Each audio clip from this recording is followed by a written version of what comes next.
Welcome to the Slop Temple. We pray this video helps.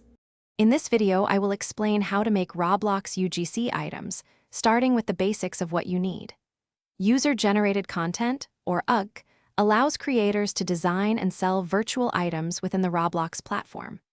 To begin this exciting journey, you will need two key tools: Roblox Studio for integration and a three-dimensional modeling software such as Blender for crafting your designs. Getting familiar with Roblox's creator guidelines is also crucial for a smooth approval process.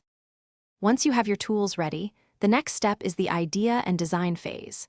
Brainstorm a unique concept for your item, thinking about what players might enjoy or what the current market is missing. Researching popular items on the platform can provide valuable insights into successful designs and what resonates with the community.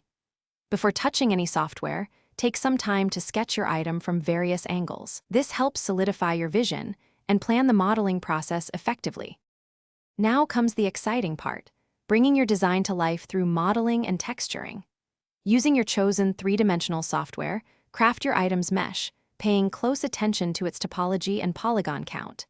It is important to optimize your model to meet Roblox's performance requirements, aiming for an efficient number of polygons, typically under 4,000 for accessories.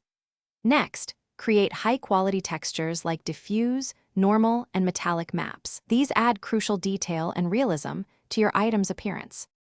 After your model and textures are complete, it is time to bring them into Roblox Studio. Export your finished three-dimensional model from your software, ensuring it is in an FBX format, which is widely compatible. Then, import this file into Roblox Studio, making sure to correctly apply all of your carefully crafted texture maps to the model. The crucial step here is rigging your accessory to a Roblox character. This ensures the item moves and fits perfectly, attaching to the avatar as intended when players wear it. Thanks for watching. Consider subscribing if we helped you.